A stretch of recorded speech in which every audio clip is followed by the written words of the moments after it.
he had quite a ride in the last years with a lot of projects and startups, and he will tell you the best insights of this ride. And yeah, have fun. Thanks for being here. Great. Thank you.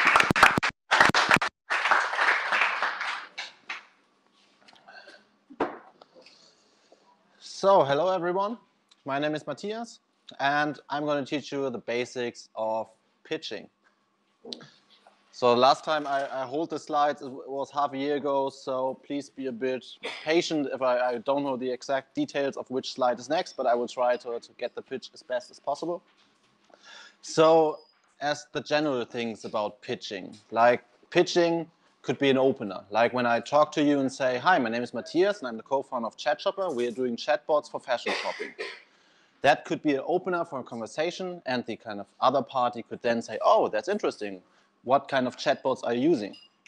But our focus today would be a startup or an investor pitch. In the startup scene, it's kind of normal that an investor invites you and you hold a kind of 3 to 5 minute presentation about your startup and then go into a discussion. And also there are a lot of pitching events where a lot of startups pitch. So it's very important that you have your kind of investor pitch always ready, and you're always ready to hold this pitch.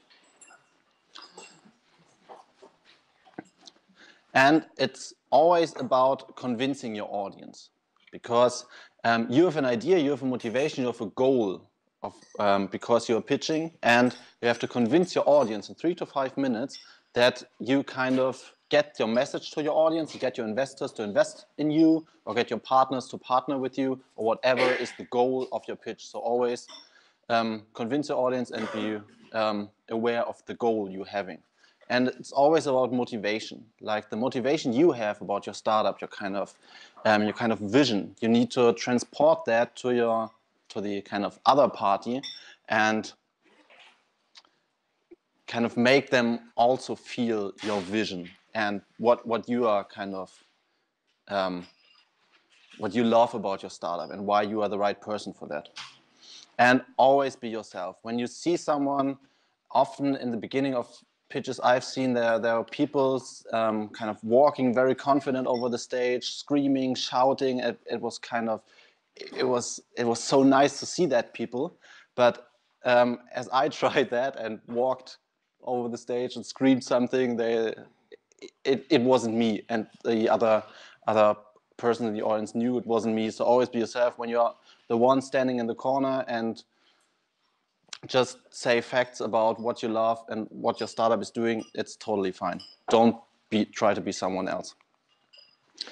And about pitches, there are different types of pitches. Like the first pitch, or the simplest one, okay, not the simplest one, but the shortest one, is the one sentence pitch. Like you say in one sentence what you're doing. Like when I say, I'm the co-founder of ChatShopper. ChatShopper is fashion, or we are building chatbots for fashion shopping.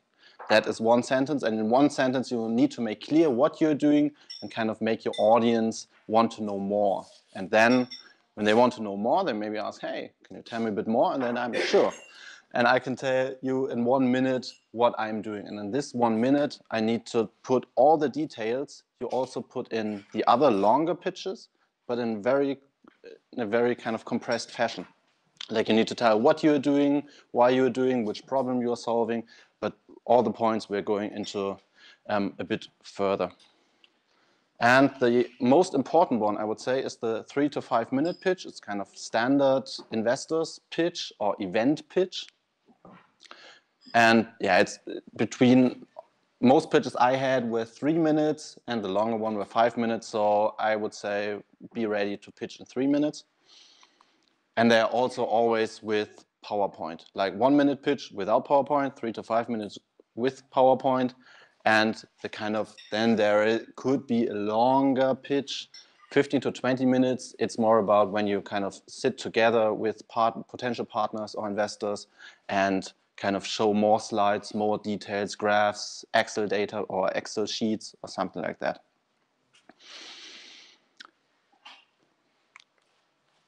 Then now the most important part, the structure, like how should your pitch be structured? I will do this in a way that I will kind of show you parts of the chat shopper pitch and then kind of analyze that chat shopper pitch and say why I was doing what I'm doing. So first, the start. Hi, my name is Matthias. I'm the co-founder of Chat Shopper, and we are doing fashion shopping chatbots. It's always best to have one person standing on the stage. When you're a team of 5 or 3 to 5 persons, don't get everyone on the stage because it's very confusing to have so many people on the stage. You could maybe for a 5-minute pitch do it so that you are 2 persons and kind of switch in the middle or something like that. But for me, switches between persons could be a bit kind of confusing. Or you need to see if it's confusing for the listeners. I think it's always best to have just one person on the stage to presenting. And use your first slide. Kind of when you're starting to present or when your presentation is up, maybe also when Alex introduced myself or me to you, then there was the first slide of how to pitch. And then you need to have a bit information about kind of your startup, the name of the startup, maybe one sentence about what the startup is doing, that everyone could kind of get their mind right about what is coming, and maybe also already think about stuff and maybe think about, well, what are chatbots, what could they do, what is fashion shopping, and just to get in the right mood. And always, very important, introduce yourself. Don't go to the stage and say, and just start with kind of what is Chat Shopper. Start with, hi, my name is Matthias and I'm the founder of Chat Shopper. And then the second part, or the first part, is the problem. It's the kind of most important part about the startup pitch. For Chat Shopper, it would be that mobile shopping still sucks. It's very hard to find the right product for yourself. Just imagine that these are all the products in an online shop. And when you want to shop with your smartphone, then this little dot is kind of the amount of products you can see with your mobile screen. And you now need to think about, okay, how can I find the best product? You can use the search. But when, for example, in a big online shop in Germany, I search for red sneakers, size 54, I don't get any products. If I just say, maybe it was too complex, just red sneakers, then I get red sneakers and some other stuff I don't really want. What other possibilities do I have to get to the right product? I can use filters and filter my request with attributes. And on the mobile screen, it just doesn't look right and it's totally confusing. So in your problem pitch or problem part of the pitch, always tell your audience kind of what's your motivation. Why are you doing what you are doing?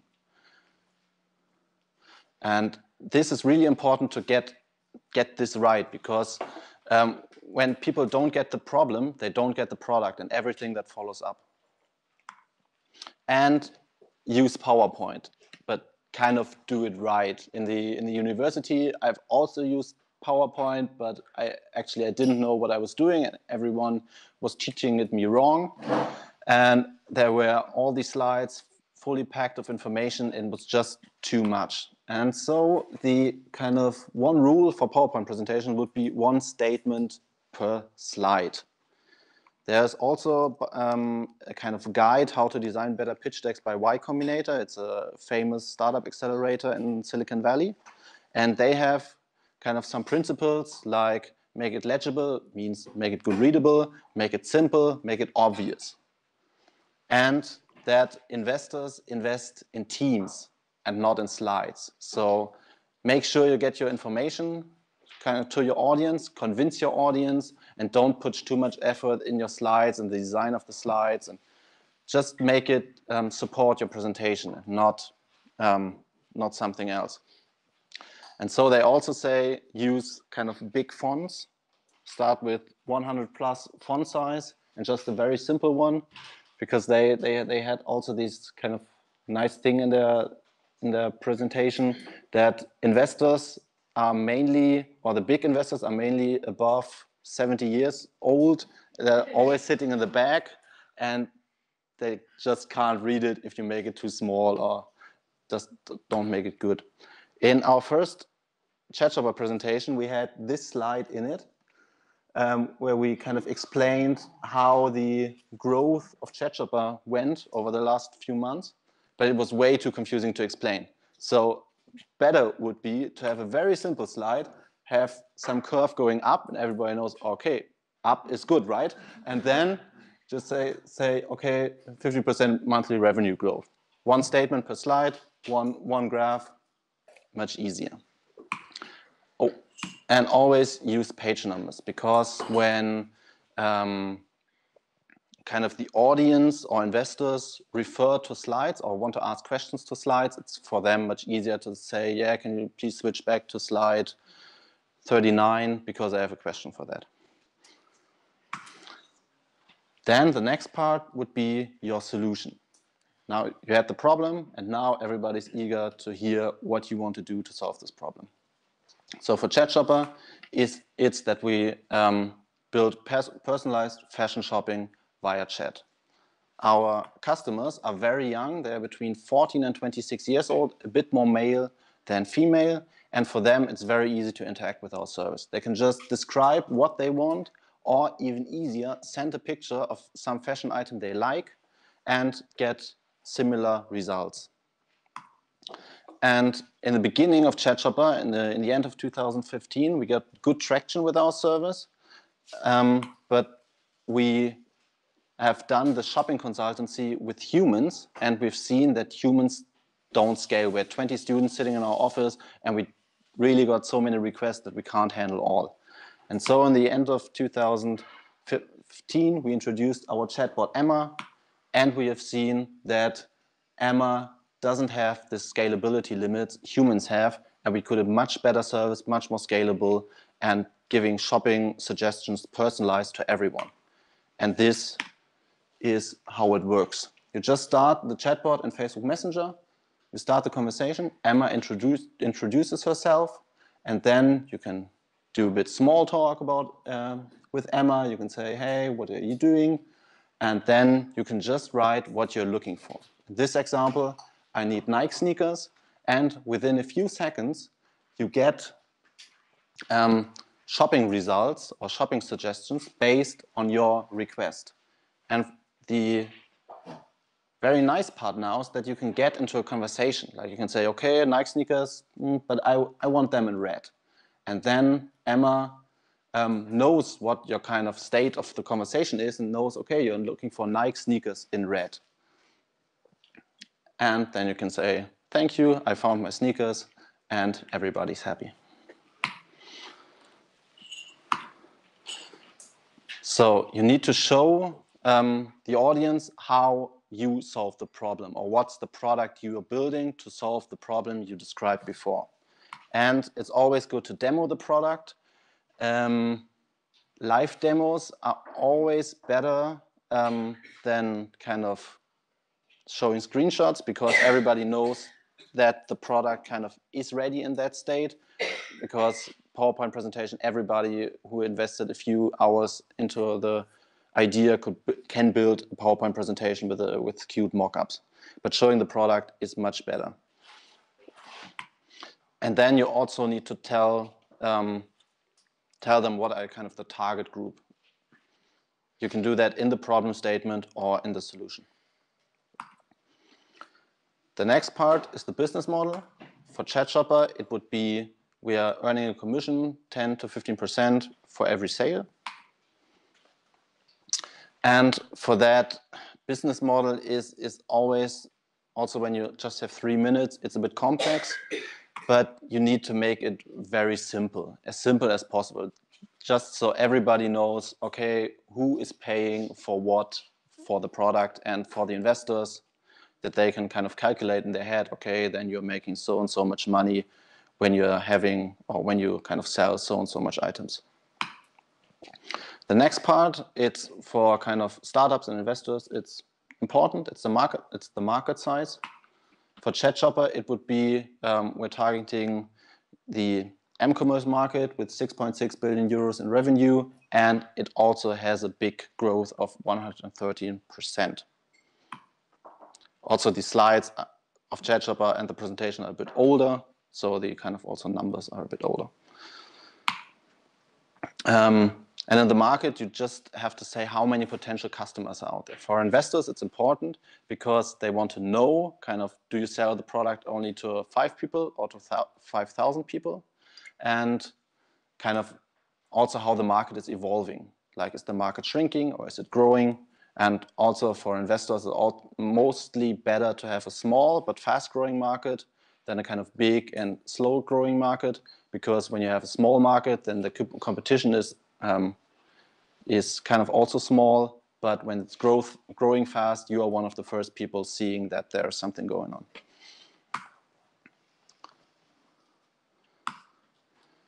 The next part, it's USP. For ChatShopper, it's always a bit complex because we were in a kind of experimental phase in that and don't really have competition. But the slide we had with this, where we say that kind of there are different services, they're doing the consultancy with human agents and only in the fashion market, and there are some we're doing automation, but we are in a space where we kind of leverage the full potential of automation and also see or also have the possibility to go into a kind of different segments beyond fashion. And just because kind of competition is always a bit complex, make it as simple as possible. Also, when you have kind of a few charts about features your competition have and features you have, and just make sure that on the kind of that everyone sees that you have kind of more green checks than the competition. The next step is status quo or traction. Also, where are you now and what have you achieved so far? With ChatShopper, we already raised 375,000 euros, and we did a proof of concept with a human-backed service and generated very good traction and numbers. We have a very close partnership with Zalando, and in the beginning of 2017, we were voted as the worldwide best e-commerce chatbot. And in this part of the presentation, you really need to make sure that it's much more than an idea that you have, that you already know your customer, you kind of already sold some products or something, and that you learned a lot on your way, and that everybody who is investing in you kind of doesn't have a lot of risk because you already validated a lot of your hypothesis. Next, the team. The ChatShopper team, it's Antonia, studied business and is a data-driven marketer, and me, I studied computer science, kind of working in the startup space for kind of quite a few years, and studied computer science and now specialized on AI.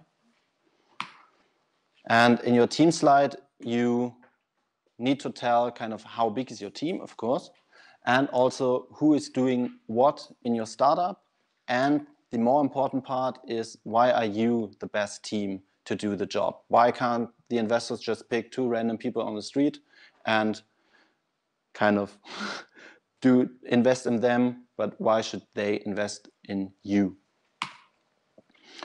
And lastly, or the last part of your presentation, it's the call to action. Like for ChatShopper, it could be, we now need 500,000 euros to build an even greater team, to make a proof of concept for the shopping chatbot. So it means to prove that the numbers we generate with the human-backed service also work for the chatbot, and to improve our AI solution and make it even more personalized shopping experience. And the call to action is all about what you want your audience to do. It's the reason why you hold the presentation. It could be that you want people to sign up for your beta or invest in you or partner up with you, but all your presentation kind of lead to this one point where you say, okay, now you understand the problem and you see that's the solution and we are the best for the job, and now we want you to do that. And if you want money, then you need to also need to say what you can do with the money, or what you can kind of prove with your money. Because for investors, it's always about kind of minimizing risk. And so you need to say how you kind of get a big step further with your startup with that money. And the last slide for ChatShopper, it's just, please join us on this great adventure. Thank you. And it's really important that you use your first slide. It's last slide. It's like the first slide. It's a long time on the screen. Like imagine now, now there are 5 minutes questions, and every time this slide is for everyone there to see. So put again your name there, so people know, okay, that was ChatShopper. They can write it down. Also put contact details there, that they can go to the website or know who's presenting, and maybe even an email address that they can kind of contact you. And the most important part, kind of a lot of people are missing, is say thank you, because it's kind of very confusing and also awkward silence when the kind of presenter is just standing there and nobody knows, okay, it's over, can I clap now? Or just say thank you, everybody claps, and everything's fine. And one part, or one thing that could be a kind of trick you could use are backup slides. Backup slides, it's a bit hard to explain, but it's slides after your last slide, which you can use but don't need to use. I will show you an example. Imagine this is the last slide, and now I know that in the audience there's always this tech guy kind of asking for, okay, now what's the architecture exactly? And I know I couldn't put that in a 3-minute presentation because it's too complex and nobody would get it. So I'm just waiting for the question, and then I could say, yeah, the architecture, it's this one. And I have a kind of extension of my presentation. In the question round, I also have slides for that. So when you know that questions kind of could arise, put some slides behind your last slide. Don't use it if you don't want or don't need to use it, but it's always good to have that there. And some additional advice. Don't apologize. Often kind of startups going on the stage and say, okay, I just had 5 minutes to present this or to prepare these slides. Everybody knows that as a startup or as a young founder or whatever you're doing, project lead, you don't have much time to prepare that, to practice that. Just skip the apologies. And pitch deck doesn't equal pitch deck. Like you need to think about, is it a pitch deck I will want to present in front of an audience, or is it something I want to send via email or print or something like that? Because when I have this slide I presented to you before, it's important that I'm standing here and explaining you the slide. Or the slides. But if I send that to someone via email, I don't think they really get it. So we always build an additional pitch deck, which is kind of made for sending via email, where we put it into one page, make it a bit more smaller, readable, and always put what I would say in a kind of written form to it. And think about your audience, kind of what's the knowledge of the audience? Do they know about chatbots? Do they know about all the tech stuff? Do they know about startup, about investing? And use a language they can understand. And before you pitch, kind of check what are the settings. Is there a kind of a beamer there? And how big is the screen? Maybe sit in the last row and see if you kind of people could read your slide. And do they have a laptop? Do I need to bring my own laptop? And all stuff like that. And use PDF. You can't have all these fancy animation and so in it, but it's it's a lot easier because PDF looks the same on every laptop. When you can't use your own laptop, it's always better to kind of have a PDF there. Just do it. And just practice a lot. It's getting better with every time you are pitching. I think the chat shopper pitch, I could kind of do totally drunk and with no sleep for the last few years, but it just kind of got stuck somewhere. So happy pitching. Do you have any questions? Oh, thank you.